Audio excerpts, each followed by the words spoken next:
Hello. This one's got two stories in. It's got Thomas Goes Fishing and James and the Troublesome Trucks. So Thomas Goes Fishing. Thomas the Tank Engine had his own branch line. It was his reward for helping James the Red Engine.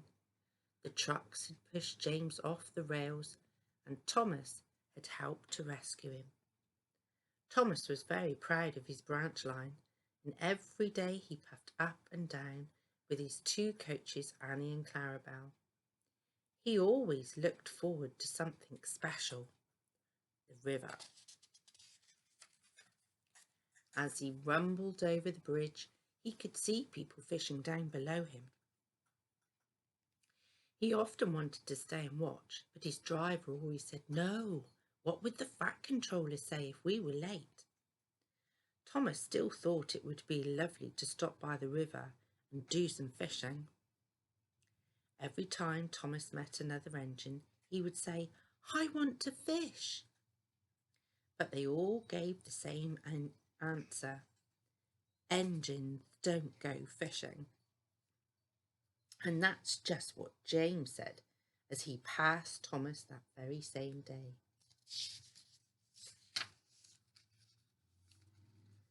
One day, Thomas stopped as usual to take in water at the station by the river.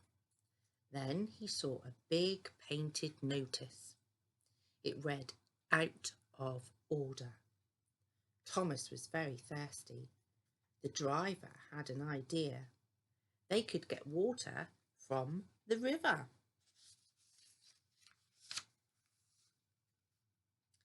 They found a bucket and some rope and went to the bridge.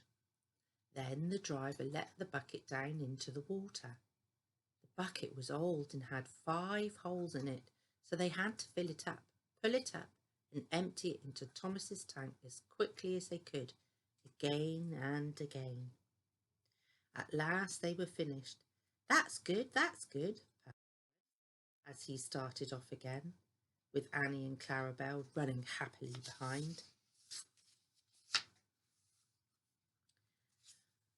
They puffed along the valley until suddenly Thomas began to feel a pain in his boiler. Steam began to hiss from his safety valve in an alarming way. "There's too much steam," said his driver.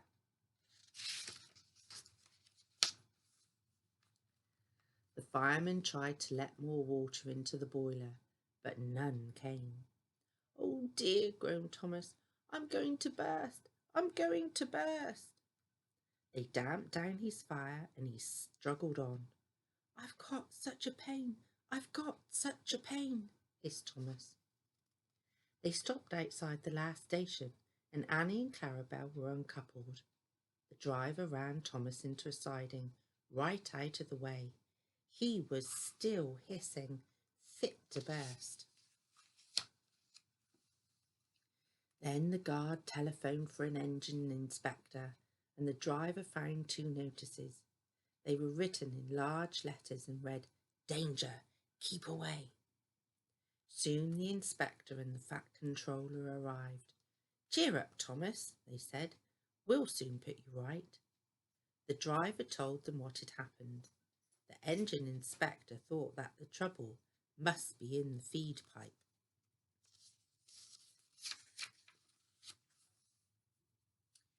The inspector climbed up to have a look. He peered in and then came down.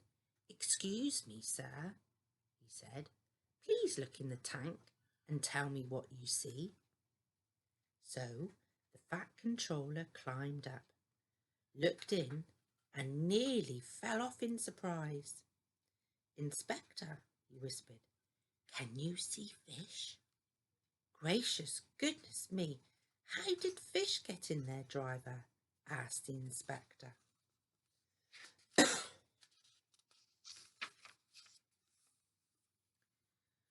"We must have fished them out of the river with our bucket," said Thomas's driver.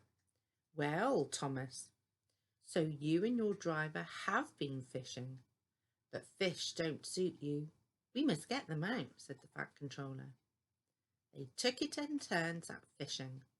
In Thomas's tank, the Fat Controller looked on and told them how to do it. When they had caught all the fish, they had a lovely picnic supper of fish and chips.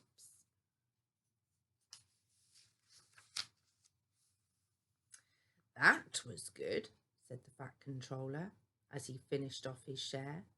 But fish don't suit you, Thomas, so you mustn't do it again. No, sir, I won't, said Thomas sadly. Engines don't go fishing. It's just too uncomfortable. So our next story is James and the Troublesome Trucks.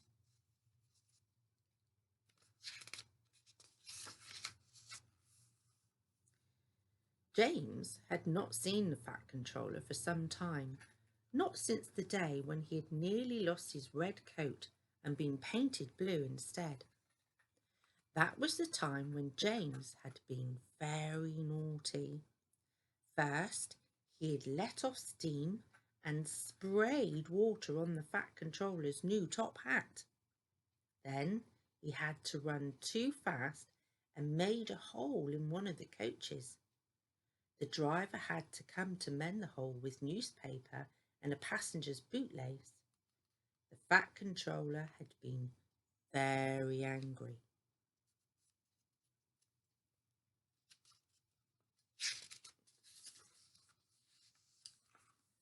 Now James was alone in the shed. He was not even allowed to push coaches and trucks in the yard.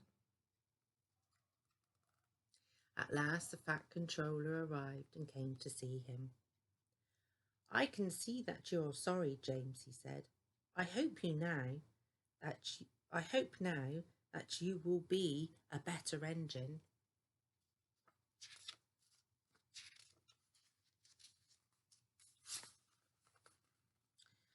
You have given me a lot of trouble, said the Fat Controller. People are laughing at my railway, and I do not like that at all. James said that he was very sorry and promised to be a better engine. The Fat Controller said, I want you to pull some trucks for me. James was delighted, and he puffed away. Here you are. Here are your trucks, James, said Thomas, the tank engine. Have you got some bootlaces ready? Thomas ran off laughing. Oh, said the trucks. We want a proper engine, not a red monster.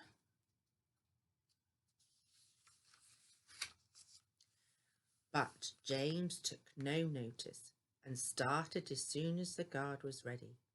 Come along, he puffed. But the trucks were being naughty. We won't, they screamed. James took no notice and he pulled the screeching trucks sternly out of the station and onto the line.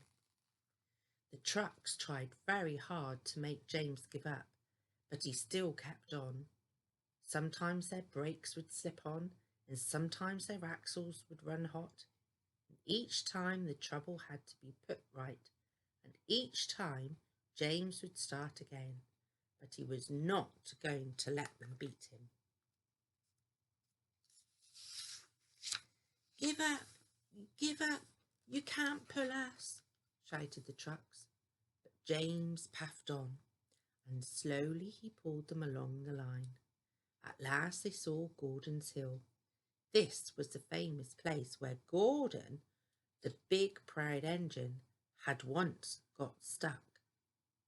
Little Edward, one of the tender engines, had to push Gordon up the hill. As James came nearer to the hill, his driver warned him to be careful and to look out for trouble from the trucks. We'll go fast and get them up the hill before they know it, the driver whispered to James. Don't let them stop you. So James went faster and faster, and soon they were halfway up the hill. I'm doing it, panted James. Will the top ever come?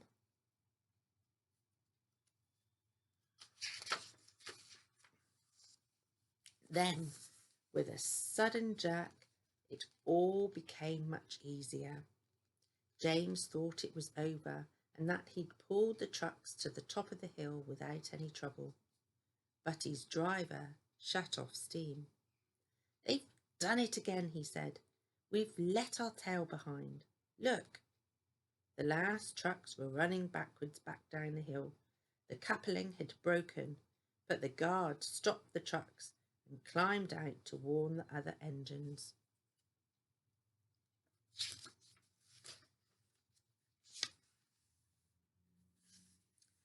"That's why it was so easy," said James as he backed the other trucks carefully down the hill. "What silly things trucks are! There might have been an accident." Edward had come along. He offered to help, but James had decided that he was going to pull these trucks by himself. "Good," said Edward. "Don't let them beat you." James struggled slowly up the hill. He pulled and puffed as hard as he could. After a long time, he finally pulled the trucks to the top. "I've done it! I've done it!" he cried, and his driver cheered. They reached the station safely, and James was resting in the yard when Edward pulled up. "Beep, beep," he whistled. Then James saw the Fat Controller. He thought he would be in trouble, but the Fat Controller was smiling. He had been in Edward's train, and he had seen everything. "You've made the most troublesome trucks on the line behave," he said. "After that, you deserve to keep your red coat."